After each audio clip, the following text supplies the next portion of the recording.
Hello everyone, and welcome to TBR's webinar Platform Tectonics with TBR Principal Analyst Ezra Gottheil and Analyst Jack Narcotta. I'm Justin Sargent and I'm hosting today's session. Microsoft's formal separation of its Office productivity platform from the Windows platform highlights reality. Expanding Office products beyond Windows platforms is a necessary step for expansion. Google is mounting challenges to Microsoft in operating in productivity platforms, and Apple is challenging Microsoft in operating platforms. Vendors must choose how to allocate resources across these platforms. Insights from today's presentation are from our Computing Devices Benchmark, and if you'd like to learn more about this report, please reach out to one of us after the presentation. Now, before I pass this over to the analysts, there are a few housekeeping items I'd like to cover. First, we'll be recording today's session and posting it on our YouTube site, TBRI channel. We encourage you to visit our channel to watch this presentation or any of the others we've posted. Second, we'd like to hear your thoughts and opinions on the material we're presenting. Please send any questions to the Q&A function and we will address them at the end of the webinar. Third, we'll be sending out the slides to everyone registered for today's webinar within 24 hours of the conclusion of the presentation. You can also find the slides as well as our other webinar slides, commentaries and thought leaderships on our SlideShare account at slideshare.net/TBR_market_insight. Now let me introduce the analysts presenting today. Ezra Gottheil is Principal Analyst in TBR's computing practice, leading team coverage on HP hardware, Dell hardware, Lenovo, and Apple. He is also a Principal Researcher on projects including IoT, consumer and business tablets, device monetization, PC warranties, PC supply chains, mobile device strategies, app stores, and social networking. Jack Narcotta is a device analyst here at TBR and is a contributor to TBR's quarterly Computing Devices Benchmark and is a lead analyst for custom research on mobile device usage, purchasing influencers, and market forecasting. Jack's focus is on recognizing trends and opportunities and understanding business models and competitive landscapes in the enterprise IT and consumer device markets. And with that, let me hand this over to the analysts.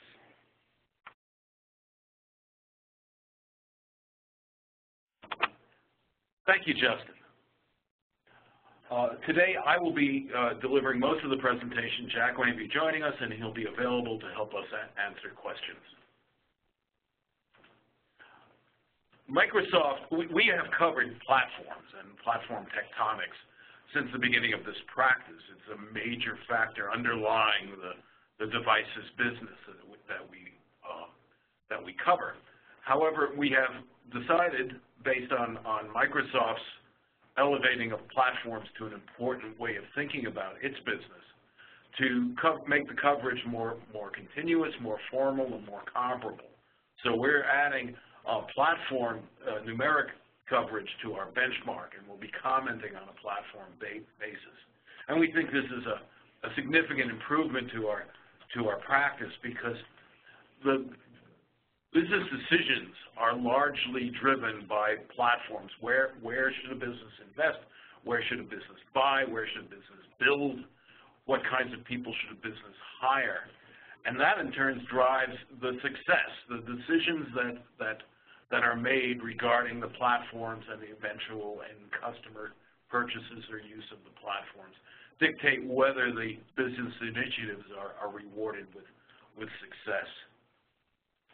We also find this to be a more useful way to think about the market or markets for devices by platforms, because the buyers, both consumer and commercial, tend to make the decision of platform before they make the decision about the particular form factors or actual vendors. So what do we mean by a platform? Well, it's a collection. It includes a bunch of components that coordinate to create a context in which activity can occur. So that includes software, and the software can be local, can be client-based, it can be on servers. It includes services, and services are a way that software the value of software is delivered, but in some cases human services are an important part of it. We would argue that the human services that are part of the Apple platform are very important to the success of their platforms. It involves standards, which are ways that the components on the platform interact and provide an avenue for vendors and people to join the platform. And it involves relationships among the components and relationships among the actors, the users and vendors using the platform. And most critical, it involves a way to add value. So that cuts actually two ways. It's a way that a software or service vendor can add value to the platform, and it's a way that the platform can add value to their service or software. Why is this concept of platform so vague? Do you think we could be more specific about what is a platform and what is not? We've so far talked about Microsoft talking about its productivity platform. Well, when you think about the things that can be categorized as platforms, you get a long list. You start right away with the operating platforms, which is probably a better word than operating systems because it involves a good deal more than the software that runs on the hardware and allows software running on it to do things. It involves the supporting organizations and the developer community and all that. But there's also social platforms, and we see that Facebook in particular, but also companies like Twitter have benefited from taking their core functionality and making it available to others, providing a means by which activity can take place, a means by which value can be added. There are communications platforms, and we've got a bunch of varied ones. There's the old telephone system, which in its new version we're still using, as well as VoIP. There's email systems, there's IM systems, and there's some collaborative, cooperative systems that involve communications. There are content distribution systems, and that's obviously how most music is distributed these days now, most books, most videos, or at least a large percentage of video experiences distributed. And when you include cable, the vast majority of video experiences delivered through content distribution systems. You can include movie theaters for that matter. These are systems. We think of apps as content in many cases. That's the way they're consumed. There are cloud platforms, and this is what is provided by the vendors who are providing platform as a service. Amazon is the best example of that. And now we're looking at Internet of Things platforms that support and manage and provision and secure the things that are part of Internet of Things solutions. And finally, there's the one that started this way of thinking specifically, which are productivity platforms. Microsoft, of course, had a lot of good reason for wanting to highlight that it is a dominant provider of productivity platform, Microsoft Office. That's an area where they continue dominance when they've at the same time lost dominance in the operating platforms as mobile devices were taken over largely by Android and secondarily by iOS. So what we're going to be looking at mainly is operating and productivity. Those are where the device vendors are playing most actively, but we will involve other platforms, and we're evangelizing within TBR to have other practices look at their businesses as from a platform point of view, because we think it's a valuable way to do this. So the advantages of thinking in platforms are largely driven by the fact that buyers of devices, services, software are often deciding first on the platform. But that also dictates the way the market goes, so that when the buyers act in groups, you've got a market. And if we can think of the market as, again, divided into sub-markets by platform, and then within the platform markets by what they're buying, that's a useful way of thinking about it. The influence of the platform vendors is in a lot of ways greater than the influence of the providers of devices or services or software. So the actions of the platform vendors very much steer the way that our whole industry is going. So it's a good way to pay attention to the way the business works. And then the decisions that are propagated from the platform choices by the vendors of various stripes are key, again, to the activity in the market and anticipating the activity in the market, which is, after all, the business we are in.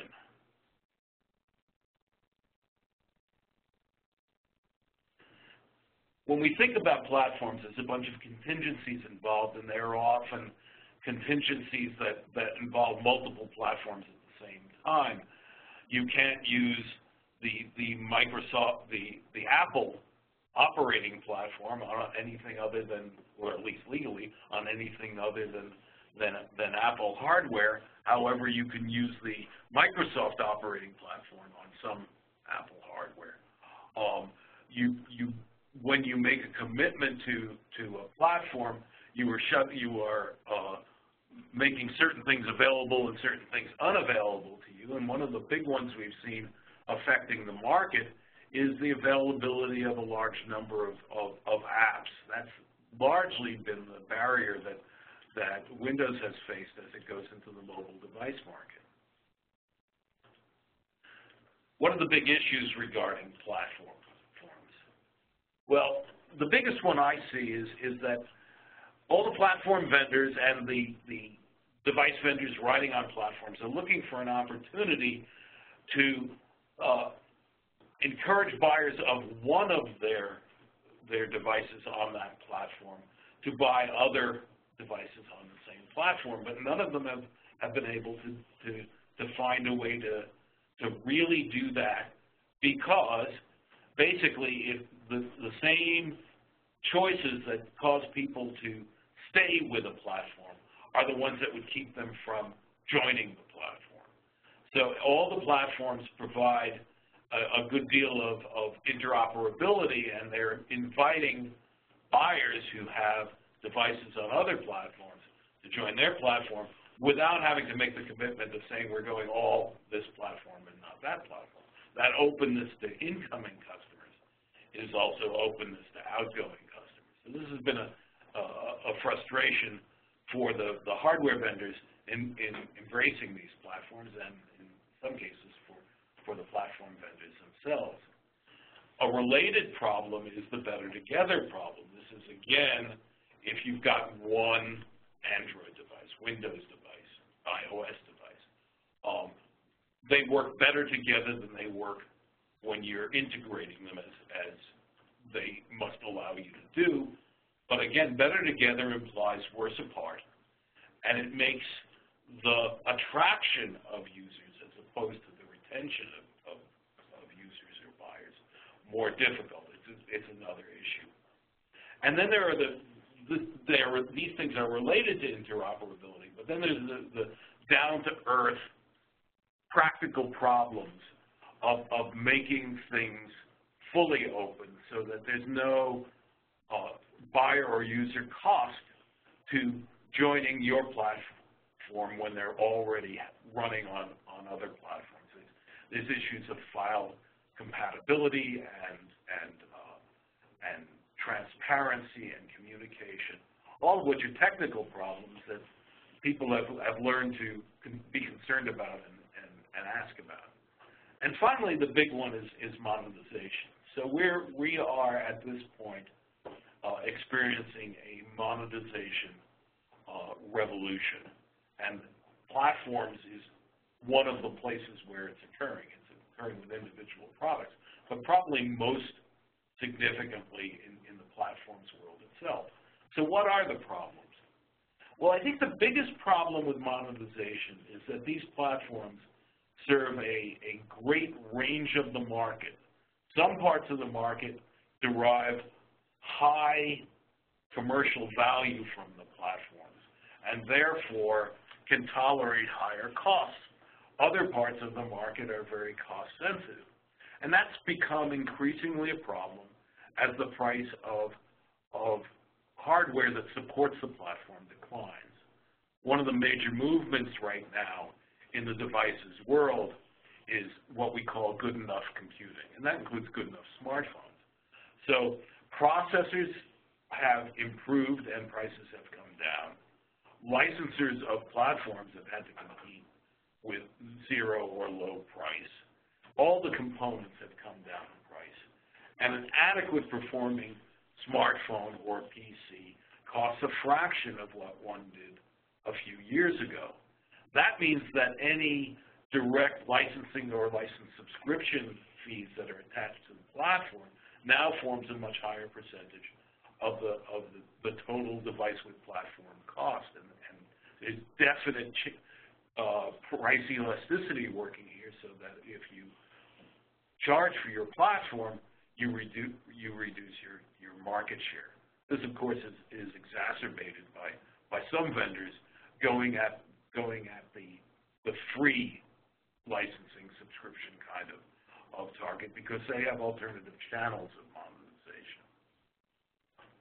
So the primary alternative channel and the primary perpetrator is Google, where knowledge about who you, the user, are and what kinds of things a advertiser could successfully pitch to you becomes an important commodity, one that is large enough so that Google, and we believe profitably, provides free Android and Chrome OS platforms and derives considerable revenue at this point from advertising and data. Now, it is true that Google derives a great deal of revenue from advertising and data on platforms other than its own platforms. To a large extent, Google's platforms initiatives are to secure its avenue to advertising revenue. But these are definitely profitable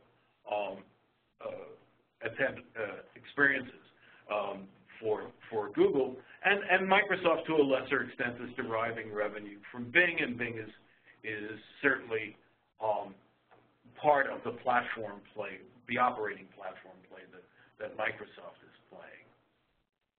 Subscriptions as a form of revenue are near ideal because they correlate to the actual utilization of the product. They're an ongoing stream of revenue. And quite frankly, buyers tend to be a little lazy about keeping their subscriptions up to date with what they're using.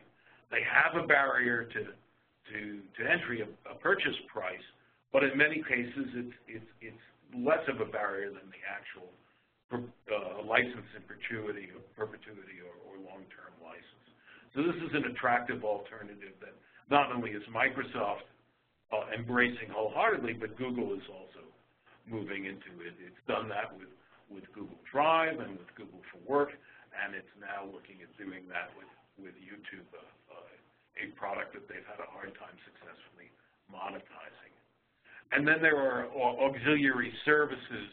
This is a bit of a grail for platform and device vendors. If we can get people to pay for backup and restore, storage, or human-mediated services, repair, warranty, support services, etc., we can derive additional revenue from the platform itself and the hardware it runs on.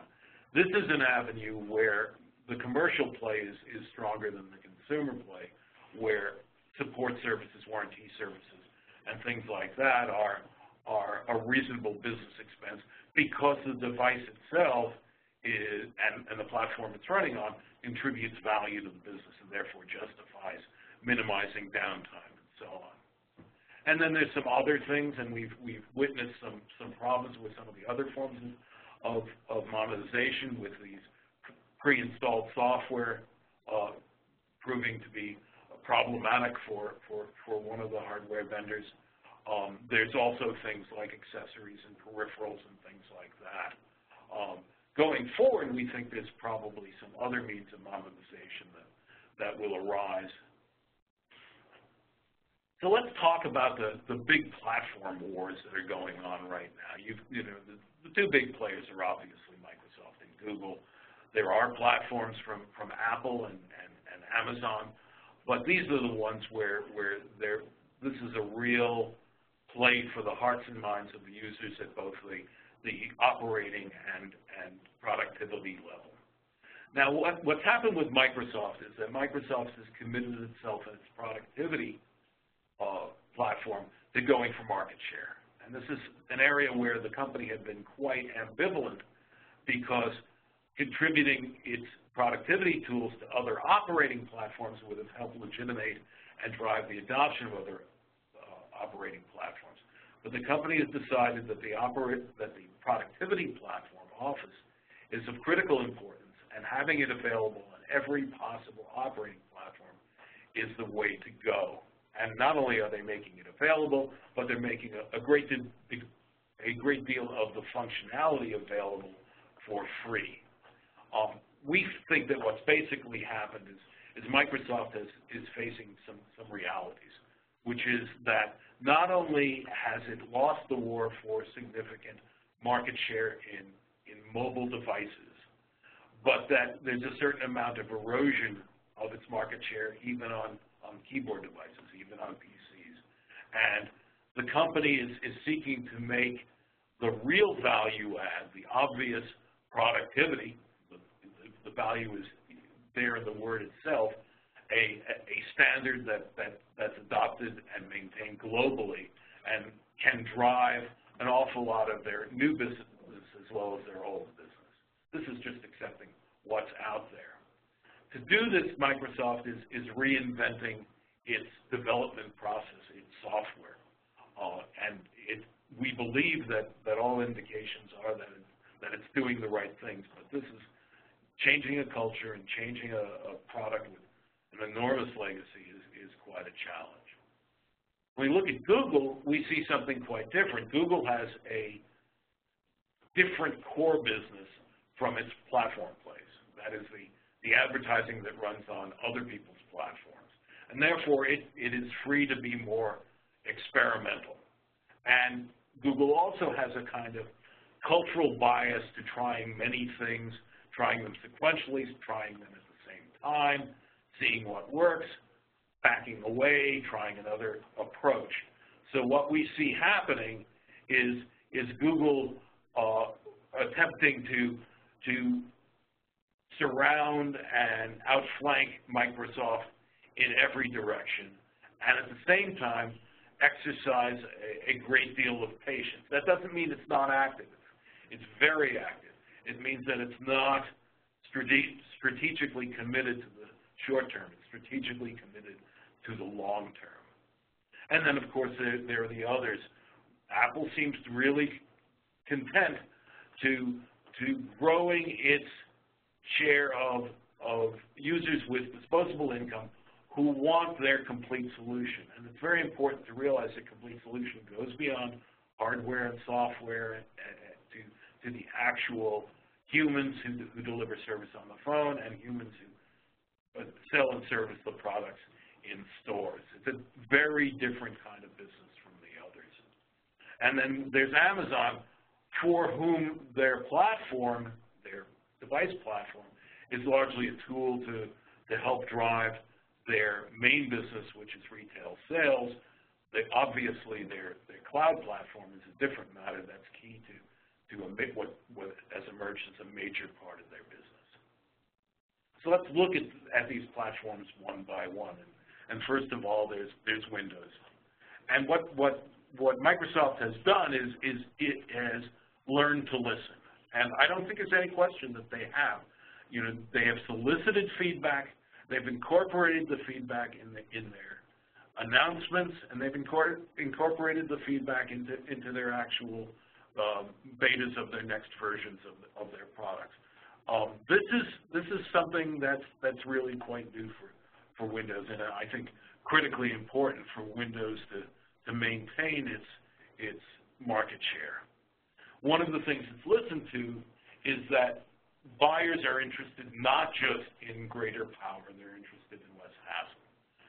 That most buyers acknowledge the power and flexibility of the Windows platform, but Microsoft must acknowledge that at times Windows can be a difficult partner in trying to be productive. And part of that is responsiveness. I simply mean reacting to the user. Microsoft has taken many years to come to the conclusion that being very, very quick, instantaneously quick, is very, very important to their products. And frankly, they haven't gotten there. The other operating platforms are quicker, and that is part of the user experience. I expect and look forward to seeing Microsoft products becoming more responsive to users. That's not easy. It's not just design that has made them less responsive. It's the kind of ability to do almost anything. Also, because they're challenged by platforms that use different monetization schemes that basically don't charge low-end purchases of less expensive products a substantial licensing or subscription fee. Microsoft is definitely has announced that it's looking into new monetization, and we believe they definitely are. That has been evident so far only in specific policies at specific price points in specific form factors with no commitment to do so going forward. We believe this is an ongoing effort by Microsoft. One of the things Microsoft is doing in its new operating platform in Windows 10 is putting greater emphasis, and I put the word voice here, but I really mean the pseudo-natural language interface, the Cortana interface, which can be typed into. It's not the voice recognition part of it that's critical. It's the being able to express desires for activities in language that isn't metaphorical, isn't normal human language, but it's one that can be easily learned, and the device can be responsive and do what you want if you just learn in general without incredible specificity how to ask it for that. That offers a lot of benefits. It clearly offers the kind of benefit of sort of human multitasking as opposed to device multitasking, but it also offers the ability to handle large lists of names and objects and files and so on that are very hard to do in conventional user interfaces. Bing will be everywhere in the new Windows 10, and this is a real opportunity for Microsoft because while Google has won the browser search war, the ability to basically have search wherever you are, voice activated or typed in a box, is very, very attractive, and Bing is a perfectly capable search engine. So we believe that Bing will gain considerable traffic through Windows 10, which in turn will fuel Microsoft's monetization as it's able to sell advertising relative to the Bing utilization. Also, Microsoft is going after Google in an area that had been a Google strength. Chrome when it came out, was a good deal faster and more conservative with memory than Internet Explorer or Firefox. It attracted quite a lot of users, but frankly, right now it's Chrome and its direct relative Chrome OS that are getting a bit porky, and a lean browser, lean faster, less of a memory footprint browser gives Microsoft an ability to strike back. I'm a Chrome user and a Chrome OS user, and I have a vast collection of extensions, and they all get loaded on all my machines all the time. They stay loaded even when I shut down Chrome, which is extremely rare. And it occurs to me that Google seems to have recreated the problem of WinRot. So Google is vulnerable on that count. Then there's the funny question of what Microsoft is doing in the hardware world. And I had believed that they were basically using the Surface Pro as a kind of flagship demonstration of what can be done with their operating platform. But now the introduction of a less expensive Surface, more directly competitive with a larger percentage of their OEM partner devices, raises a question. I'm not really sure at this point what exactly is Microsoft's long-term strategy with regard to PC hardware. Chrome, which is both Chrome OS and Chrome browser, is already a successfully monetized platform. Our research indicates that Google gains more revenue from search-related advertising on Chrome OS than it does on Windows OS, and that means it's doing its job as far as Google is concerned. And Chrome has successfully established a beachhead. Its viability was questionable for a while, but it's being firmly in place in education means it has an ongoing market, a market that's fairly frequently refreshed, and at the same time it has an opportunity of generating a lot of people who are users of that platform. If you remember, Apple survived the lean years largely by being the standard in schools. Consumer is the next challenge for Chrome, and it's not had a lot of success, so it has had some success. It's an appealing consumer device in a lot of ways, but its limitations are such that the consumer who's tending to buy just one keyboard device wants something that does everything he or she might want to do. I think it's important to understand that the appeal of Chrome is not just price. Price is part of it, but frankly, there's been equivalent Windows machines for much of Chrome's life, and Chrome has made progress. And one of the ways Chrome is going at the world is by embracing a lot of alternative form factors.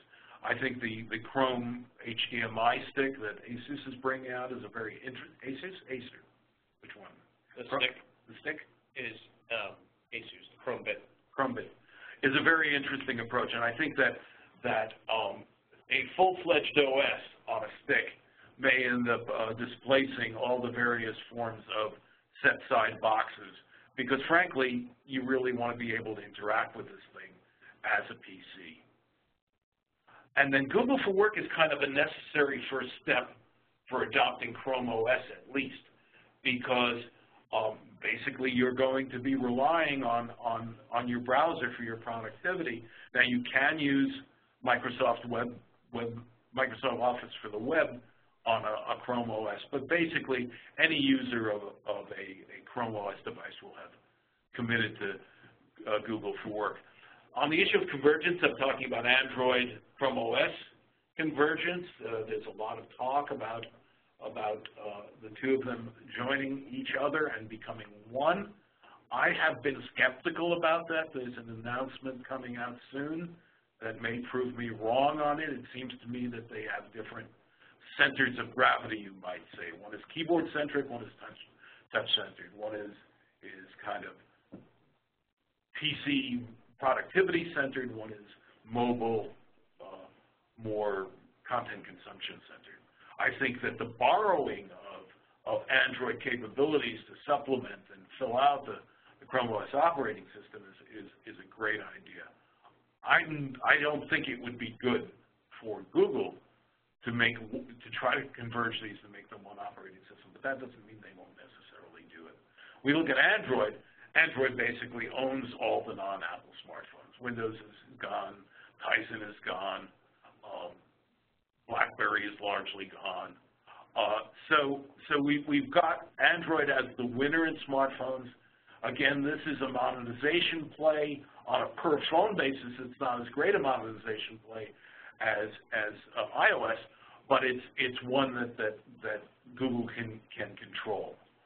And then there's Android on everything else. So there's Android big touch screens, and there's Android other kinds of devices. That, I think, is just Google's experimentalization. I don't think any of them are critical at this point to Google's strategy, but they're willing to try anything and see what happens. When we look at Google for Work, and that's the logo for Google Drive, that's Google's productivity platform. So we've talked about operating platforms, now we're talking about productivity platforms. And this thing is modeled on the 80-20 rule. 80% of the people using a productivity platform use 20% of the functionality. It might be 90-10. That most people don't need the immense power of Microsoft Office, the immense power of Microsoft Office comes with some baggage and additional complexity and certainly additional expense, so that most users will find, for instance, the Google spreadsheet quite adequate. We who are heavy spreadsheeters do not, but most users are not heavy spreadsheeters. So most users will find this an adequate play. What Google has done in the last year or so is said, we're not seeking to make you make an exclusive either-or decision, rather to be a supplement to your office environment, more convenient for certain things, a useful set of tools, and quite inexpensive. The key to making Google for Work the driver, the real transition, taking over and having you choose not to use Office anymore, is Gmail. And for a lot of users, Gmail is a much more positive experience than Microsoft's Outlook offering. Google Plus was a largely failed attempt at a Facebook-like social network, but underneath Google Plus are some great capabilities that we think are going to reemerge as part of Google for Work, making Google for Work a more useful collaborative tool. A lot of the collaboration is now built into the individual applications. Managing it and dealing with permissions can well be done by the circles coming from Google Plus. At the same time, the Google Plus Photos is being branched off as a separate end-user product that we believe is very strong. And then there are the issues of compatibility. Here, while Google is saying, have us and Office too, there's file compatibility issues.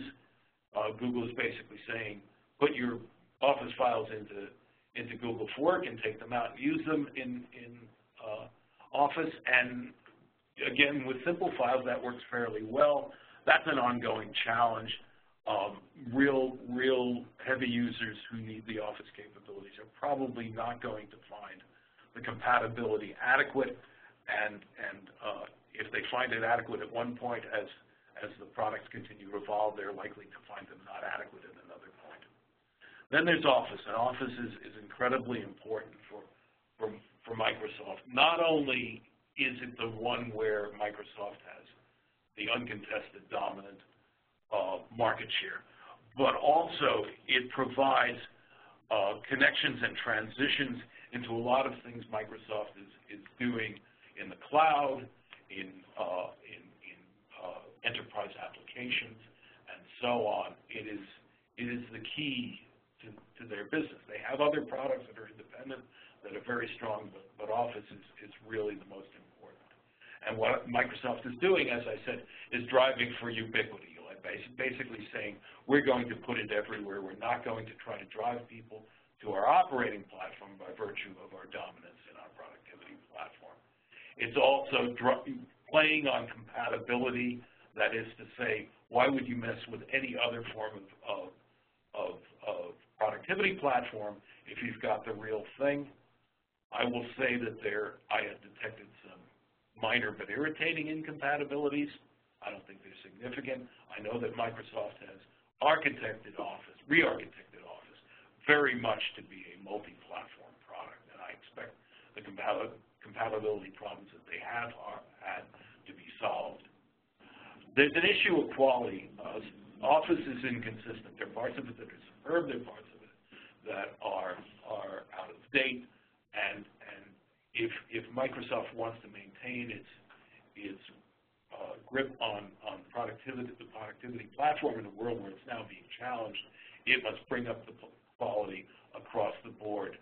At the same time, it has to be completely flexible. It has to work well on all its platforms, in all its interactions with respect to other devices, and it has to be flexible with respect to the level of utilization and expertise. The problem that Microsoft basically is faced with Office is that Outlook is their stickiest product, the product that keeps most people on Office, but yet it is limited in lots of ways, and it's a user experience that doesn't keep up with Gmail for lots and lots of users. both the strength of Office, the stickiness of Outlook, and the vulnerability in that the product is I believe out of date. Let's look a little bit about some platforms that we think will be emerging going forward, and just a couple. So communication and collaboration, we now are using separate systems for email and IM and joint video conferencing and audio conferencing and voice, just plain old phone. These need to be consolidated. To be productive, they need to be one system where you go to synchronous or asynchronous, one-to-one or many-to-many or one-to-many as needed, where the events that occur in these communications can be fully leveraged, recorded, replayed, consumed at a later date. Microsoft is definitely working in that direction. Google is definitely working in that direction. IBM is also working in that direction. Because of the entrenchment of the existing applications and the necessity of providing a smooth transition for everyone, this is not a one user at a time kind of situation. It's going to be a very long time before these new platforms really begin to gain traction. But I think that's very much where we're going in computing. The other one I want to talk about is content management, and by this I don't mean what we mean by content management now, which is management of content for publications and websites. I really mean what we now call file management, the management of all the stuff we create using our various tools. This has been an area where none of the platforms have really effectively addressed the demands of the modern world. And I think there's real opportunities here to let you find the content you want, identify the creator, identify the chain of custody, all the things you need to do, all the rollbacks and journaling and all that. I think there's a great opportunity there, and all the major vendors are going to be playing in trying to establish a new content management platform. And that ends our discussion of platforms as we see them. I now invite questions. Yeah, so if you have any questions, please send them to the Q&A function, and we'll get started. So what is the role of the Internet of Things in this platform view? Well, when I mentioned the Internet of Things platform, I was talking specifically about managing the things. A full Internet of Things solution includes a lot of other platforms that are already in existence. So many of them will interact with productivity platforms, many of them will interact with cloud platforms, and will contribute to and augment them. There's also a potential there for using Internet of Things to help drive certain forms of monetization. And to a certain extent, the perfect monetization is the one that's most closely coupled to the value that the platform, device, service, software is delivering. And if it's delivered through a thing, or its delivery can be measured through a thing, then the monetization can be associated with the value that's being delivered.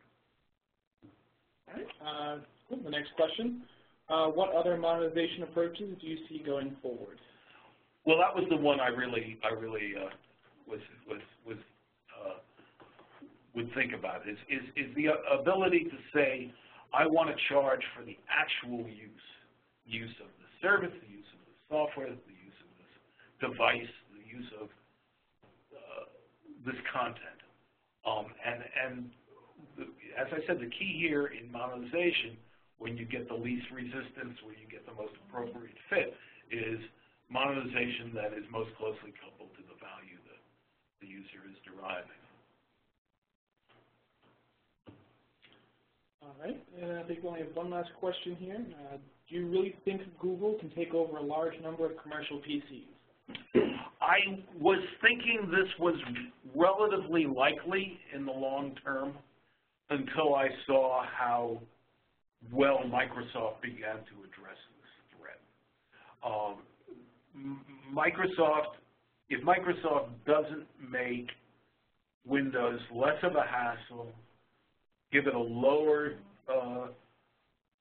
total operating cost, and manage the transition to a much more modernized communication system, then it is still vulnerable in commercial applications. But the progress Microsoft has made in the last year suggests that Microsoft may make a counteroffer to the Chrome OS offer for commercial, one that's lower in total cost and one that's lower in hassle and inconvenience, enough so that businesses don't want to suffer the pains of making that transition. And so I'm choosing the middle. I don't know anymore. All right, and that's all we got. So thank you, Jack and Ezra, and thank you, everyone, for your questions. You can follow both the Analyst and TBR on Twitter at the handles listed here. Additionally, before you sign off, I'd like to ask you to take a minute and please take a brief survey on our webinar today. We do look at those and, we take your advice on how to improve these in the future. So we'll leave the chat function open for another few minutes for people to ask last-minute questions. Otherwise, have a great afternoon.